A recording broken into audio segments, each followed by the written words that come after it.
Good morning student, today we start our new chapter number 18 pollution. बेटा के pollution means क्या होता है? प्रदूषण। प्रदूषण आपके कितने टाइप्स के होते हैं? 4 टाइप्स के होते हैं। Soil pollution, noise pollution, water pollution, air pollution. ठीक है, अब आप जानते हैं प्रदूषण क्या है? जो हमारा वातावरण है अगर वो दूषित हो जाता है तो उसी को ही हम लोग क्या बोलते हैं? प्रदूषित, यानी क्या बोलते हैं? पॉल्यूशन। अब बेटा देखिए पानी है, जैसे पानी में क्या है? कुछ गंदी चीज़ें बहती हैं। जैसे हम लोग गंगा नदी की बात करें तो हर एक तरह का नाले के पानी, सारी चीज़ें हमारे गंगा नदी के अंतर्गत जा रही है, तो वो क्या हो गई? इतनी सारी प्रदूषित हो गई, तो हमारी क्या है? वाटर पॉल्यूशन हो गई। एयर पॉल्यूशन में जो हमारी बड़ी बड़ी कंपनियां, फैक्ट्रीज होती है, उसकी जो चिमनी में से जो धुएँ निकलते हैं, गाड़ी के जो धुएँ निकलते हैं, तो वो हमारे एयर को क्या है? पॉल्यूटेट करते हैं, तो वो हमारी एयर पॉल्यूशन हो गई। ठीक, नॉइज़ पॉल्यूशन क्या है? जैसे साउंड बॉक्स होता है या हमारे स्पीकर्स होते हैं, जो बाहर साउंड आते हैं तो वो भी क्या है? पॉल्यूटेट करती है एयर को, तो वो हमारी नॉइज़ पॉल्यूशन हो गई। सॉइल पॉल्यूशन क्या है? मिट्टी, यानी जहाँ पर गंदगी फेंकी जाती है, कूड़े फेंकते हैं, तो वहाँ की जो सॉइल होती है वो ख़राब हो जाती है, तो वो उसको प्रदूषित करती है, तो वो हमारी क्या हो गई? Soil pollution. तो इस चैप्टर में आपका क्या है बेटा कि इसमें कुछ फ्री जोन्स दिए गए हैं, कुछ हाउस होल्ड इफेक्ट्स हैं, तो उसमें कौन सा आपका एलिमेंट्स आता है, तो वो सारी चीज़ें इस चैप्टर में बताए गए हैं। चलिए देखते हैं। Which country has been a nuclear free zone since 1984? ऐसी कौन सी कंट्री है आपकी जिसमें फ्री जोन्स 1984 में न्यूक्लियर फ्री जोन्स है? वो आपकी कौन सी है? न्यूजीलैंड। कौन सी कंट्री है? New Zealand. Next, which animals have become extinct in India as a result of indiscriminate hunting? एक ऐसा कौन सा एनिमल है जो भारत में अब भी उसका क्या है? अस्तित्व है, जो एक तरह का आपका क्या है? उसका रिजल्ट क्या है कि वो एक तरह का बहुत बड़ा शिकार, मतलब वो अपने ज़्यादातर वो क्या करता है? शिकार करता है। वो कौन सा एनिमल से? आपका चीता। क्योंकि आप भी जानते हैं चीता एक ऐसा होता है, जब उसको कोई मारने आता है या कुछ भी, कोई भी पर्सन उसके आसपास से गुजरता है तो उसे पहले ही पता चल जाता है, तो सबसे ज़्यादा शिकार करने वाला जानवर है। ठीक है, next, which gas contributes to the most the green house effect? ऐसा कौन सा गैस है जिसका सबसे ज़्यादा कॉन्ट्रीब्यूट है, सबसे ज़्यादा, और जो आपके ग्रीन हाउस इफेक्ट में उसका यूज़ किया जाता है, वो आपका क्या है? Carbon dioxide. क्या है? Carbon dioxide. नेक्स्ट देखिए, what is solid waste? Solid waste क्या है आपका?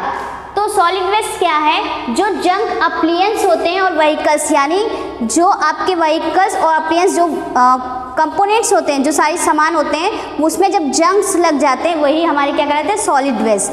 ठीक है, फिर देखिए, Why is not is a good idea anymore to use chromium plated cutlery and utensils? हमें ये बताना है कि इसमें ये बताना बेटा कि जो क्रोमियम प्लेटेड कटलेरी बर्तनों का यूज़ करना, यानी उसके उपयोग करने का विचार क्यों नहीं किया गया? क्योंकि इट मे कॉजेस कैंसर, उसमें कैंसर होने की संभावना सबसे ज़्यादा थी, इसलिए इसका विचार नहीं किया गया। नेक्स्ट देखिए, cold angithi use for domestic heating में sometimes kills the user. How? आपकी कोल्ड अंगीठी, यानी जो कोयले की अंगीठी होती थी, उसको हम लोग डोमेस्टिक हीटिंग, यानी उसको क्या है? जलाते थे ना, तो वो हमारा क्या है? घरेलू यूज़ के लिए हो गया, तो उसमें कोल अंगीठी जो है वो आपकी डोमेस्टिक हीट के कारण, यानी जो जलाते थे वो उसमें सम टाइम्स के लिए यूज़र कुछ समय के लिए उपयोग करते हुए मर भी जाते थे। कैसे? इसलिए क्योंकि बाय रिलीजिंग कार्बन मोनोऑक्साइड, वो क्या करता था? कार्बन मोनोऑक्साइड को रिलीज़ करता था। अगर उस कार्बन मोनोऑक्साइड जब रिलीज़ होता था तो आग, उसकी चिंगारी से कई तरह से क्या होता है? आग लग जाता था और वो फैल जाता है, जिसके कारण लोग क्या होते, जो यूजर्स थे वो मर जाते थे। Next, which metal ingested in small doses accumulates in the system causing chronic disease? ऐसा आपका कौन सा मेटल है जिसके स्मॉल डोसेस दिए जाते हैं जो आपके क्रोनिक डिसीज के लिए उस सिस्टम को ऑक्यूमुलेटेड करता है सिस्टम में, तो वो आपका क्या है, लीड। क्या है आपकी, लीड। फिर next, which is the most common house hold material that is not biodegradable. ऐसी आपकी सबसे ज़्यादा कौन सी कॉमन हाउस होल्ड मटेरियल है जो कभी भी, एक ऐसी हाउस होल्ड मटेरियल होती है जो कभी सड़ती नहीं है, वो आपकी क्या है, प्लास्टिक। क्या है, प्लास्टिक। एंड लास्ट देखिए, what are substance that should not be discharge into the drainage system to prevent its block. ऐसे कौन सा तत्व है आपका बेटा जो हमेशा जो ऐसा कौन सा पदार्थ है जिसको